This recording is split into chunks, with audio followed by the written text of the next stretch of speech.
மைலோசி channel வியூவர்ஸ்க்கு வணக்கம். ரொம்ப நாள் கழிச்சு உங்களை சந்திக்கிறதுல ரொம்பவே மகிழ்ச்சி. இன்னைக்கு நம்ம ரொம்பவே யூஸ்ஃபுல்லான ஒரு டாபிக் பற்றி தான் பார்க்க போகிறோம்.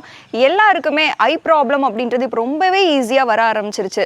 சின்ன வயசு குழந்தைங்கள்லேருந்து நான் பார்த்த ரீசெண்ட் டைமில் ஒரு குழந்தைக்கு 3 வயசு தான் ஆகுதான், அந்த குழந்தைக்கு ஸ்பெக்ஸ் போட்டிருக்காங்க. இப்போ இருக்க காலத்தில் ஒரு மாடர்னாக ஃபீல் பண்ணிச்சுனாலும் இருந்தாலும் அந்த ப்ராப்ளம் நம்ம ஜெனட்டிக்காக கண்டினியூஸ் ஆகிட்டே இருக்கும் அப்படின்றது நிறைய பேர் அவேர் ஆகிறதே கிடையாது.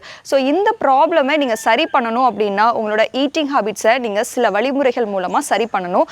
அது மட்டும் இல்லாமல் கொஞ்சம் எக்ஸசைஸ் மூலமாகவும் உங்களோட ஐஸை நீங்கள் இன்னுமே பவர்ஃபுல்லாக சேஞ்ச் பண்ணலாம். உங்களோட பவர் ப்ராப்ளமை நீங்கள் சரி பண்ணுறது ரொம்பவே ஈஸி. இதுக்காக நீங்கள் ஆப்ரேட் பண்ணணும், லேசர் ஆப்ரேஷன்ஸ் இல்லை ஸ்பெக்ஸ் யூஸ் பண்ணணும் இல்லை லென்ஸ் யூஸ் பண்ணணும் அப்படின்ற கண்டிஷன்ஸ் எல்லாம் தாண்டி ஃபஸ்ட்டு நீங்கள் உங்களை ப்ரிவென்ட் பண்ணிக்கிறது ரொம்பவே இம்பார்ட்டன்ட். ஸ்பெக்ஸ் போர்டு இப்போ நீங்கள் ஸ்டார்ட் பண்ணியிருக்கீங்கன்னா நான் சொல்ல போகிற இப்போ சில விஷயங்களை நீங்கள் கரெக்டாக ஃபாலோ பண்ணீங்க அப்படின்னா கொஞ்ச காலத்திலேயே உங்களோட ஸ்பெக்ஸை நீங்கள் ரிமூவ் பண்ண முடியும். அந்த அளவுக்கு ஒரு எஃபெக்டிவான மெத்தட் தான் சொல்ல போகிறேன். பிகாஸ் நான் அதை யூஸ் பண்ணி நானுமே பலன் அடைஞ்சிருக்கேன். நானுமே ஒரு 1.5 இயர்ஸாக ஸ்பெக்ஸ் யூஸ் பண்ணிட்டு இருந்தேன். ஸோ ஸ்பெக்ஸ் யூஸ் பண்ணும்போது எனக்குமே கொஞ்சம் அன்கம்ஃபர்டபுளாக தான் ஃபீல் ஆச்சு.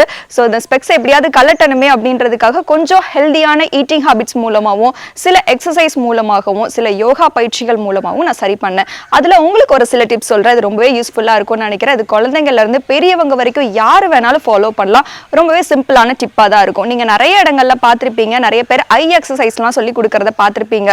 ஸோ இதுக்கு ப்ராப்பரான டைமிங்கில் இல்லை ப்ராப்பரான பிளேஸில் இல்லைனா இந்த மாதிரி போஸ்டர்ஸில் உட்காந்து தான் பண்ணணும் அப்படின்ற நெசசிட்டி கிடையாது. சும்மா ரேண்டமாக நீங்கள் பேசிகிட்டு இருக்கும் போது இல்லை ட்ராவல் பண்ணிட்டு இருக்கும் போது இல்லை ஒர்க்கே இல்லை நீங்கள் டிவி பார்த்துட்டு இருக்கீங்க அப்படின்னா கூட இந்த மாதிரியான எக்ஸசைஸ் நீங்கள் பண்ணலாம். அந்த மாதிரி ஒரு சின்ன எக்ஸசைஸ் தான் நான் சொல்லித்தர போகிறேன். இந்த ஐ எக்ஸசைஸை ரெகுலராக உங்களோட டே டு டே லைஃப்பில் நீங்கள் ஃபாலோ பண்ண ஸ்டார்ட் பண்ணுங்கள்.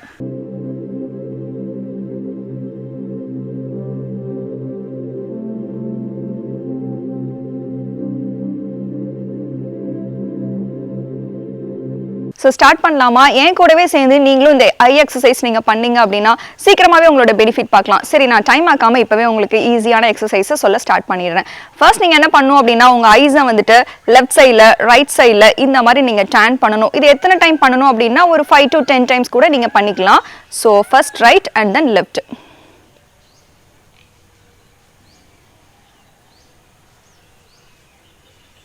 இப்படி பண்ணும்போது உங்கள் ஐ பால்ஸ் மட்டும் தான் ரொட்டேட் ஆகணுமே தவிர உங்கள் ஃபேஸ் நீங்கள் எங்கேயுமே சேஞ்ச் பண்ணக்கூடாது.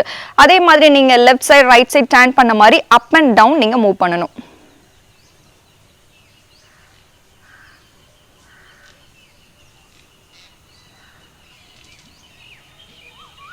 அப் அண்ட் டவுன் பண்ண மாதிரி நீங்கள் டயகனலாகவும் பண்ணணும்.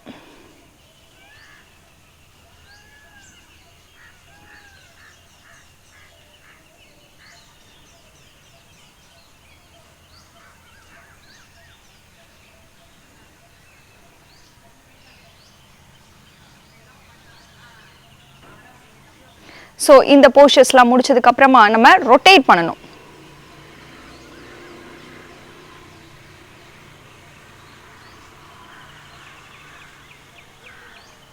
கிளாக் வைஸ் ரொட்டேஷன், அதே மாதிரி ஆன்டி கிளாக் வைஸ் ரொட்டேஷன்.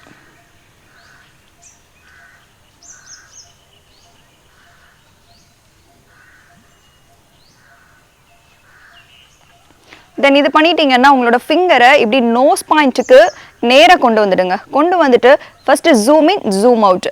நம்மளோட ஐஸோட பாயிண்ட், நம்மளோட ஐஸோட விஷன் வந்துட்டு அந்த விரலை மட்டுமே ஃபோக்கஸ் பண்ணி இருக்கிற மாதிரி இருக்கணும். அந்த விரல் நம்மளோட நோஸ் பாயிண்ட்டுக்கு நேராக இருக்கிற மாதிரி பார்க்கணும். கிட்ட கொண்டு வரணும், தூரம் கொண்டு வரணும். அதாவது ஜூம் இன் ஜூம் அவுட் பண்ணுற மாதிரி பக்கத்தில் அண்ட் தென் தூரமாக, பக்கத்தில் அண்ட் தென் தூரமாக இந்த மாதிரி நீங்கள் ஃபோக்கஸ் பண்ணி பார்க்கணும்.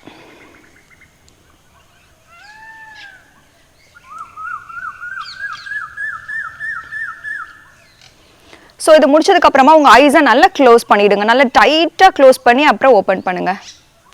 தென் டைட்டாக க்ளோஸ் பண்ணி அண்ட் தென் ஓப்பன் பண்ணுங்கள். இப்படியெல்லாம் பண்ணும்போது உங்களுக்கு பிளட் சர்க்குலேஷன் ப்ராப்பராக ஐஸ்க்கு சப்ளை ஆகிட்டே இருக்கும். ஸோ மேக்ஸிமம் நிறைய பேர் நம்ம என்ன பண்ணுறோன்னா டிவி பார்த்துட்டே இருப்போம், இல்லை மொபைல் பார்த்துட்டே இருப்போம், சிஸ்டம் யூஸ் பண்ணிகிட்டே இருப்போம், இல்லை ஃபோக்கஸ்டாக படிச்சுட்டே இருப்போம். ஸோ ஐஸ்க்கு உண்டான எக்ஸசைஸ் பண்ணாமல் நமக்கு அந்த பிளட் சர்க்குலேஷனும் ப்ராப்பராக இல்லாமல் தான் அந்த விஷன் ப்ராப்ளம் நிறைய பேருக்கு வரும். சின்ன வயசுலேயே அந்த கிட்ட பார்வை, தூர பார்வை, பவர் ப்ராப்ளம், இந்த மாதிரியான நிறைய இஷ்யூஸ் வரதுக்கு முக்கியமான ரீசன் இதுதான். ஸோ இது போக போக நீங்கள் பண்ண உங்களுக்கே டிஃப்ரென்ஸ் நீங்கள் ஃபீல் பண்ண ஆரம்பிப்பீங்க.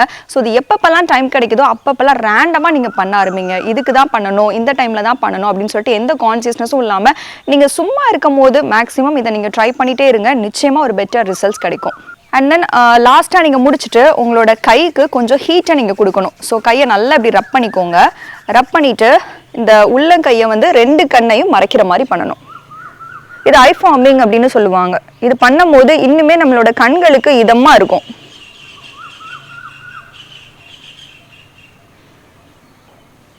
இந்த மாதிரி நீங்கள் காலையில் ஈவினிங் உங்களுக்கு டைம் கிடைக்கிற டைம் எப்போனாலும் இந்த மாதிரியான எக்ஸசைஸை நீங்கள் ரெகுலராக ஃபாலோ பண்ணுங்கள். இப்போ எக்ஸசைஸ் செஷன் முடிச்சாச்சு. அதே மாதிரி ஈட்டிங் ஹாபிட்ஸ் அப்படின்னு பார்த்தீங்கன்னா விட்டமின் ஏ இருக்கிற மாதிரியான ஃபுட்ஸ் எல்லாமே நீங்கள் ரெகுலராக எடுத்துக்கணும். நம்ம சின்ன வயசுலேயே கேள்விப்பட்டிருப்போம், மீன் சாப்பிட்ணும், கேரட் சாப்பிட்ணும், கீரை சாப்பிட்ணும், இந்த மாதிரியான நிறைய விஷயங்கள்லாம் கேள்விப்பட்டிருப்போம். ஸோ இது எல்லாத்தையுமே ரெகுலராக நம்மளோட உணவில் எடுத்துகிட்டு வரும்போது கண்டிப்பாக நம்மளோட ஐஸோட விஷனும் இன்க்ரீஸ் ஆகும். அந்த பவர் ப்ராப்ளம் ஆகட்டும், ஐ சம்மந்தப்பட்ட நிறைய பிரச்சனைகள் வராமல் தவிர்க்கலாம். உங்களோட ஈட்டிங் ஹாபிட்ஸில் நிறைய கீரை வகைகள் நீங்கள் சேர்க்கறது மூலமாகவும் இந்த கண் பிரச்சனையிலிருந்து நீங்க வெளிவரலாம்.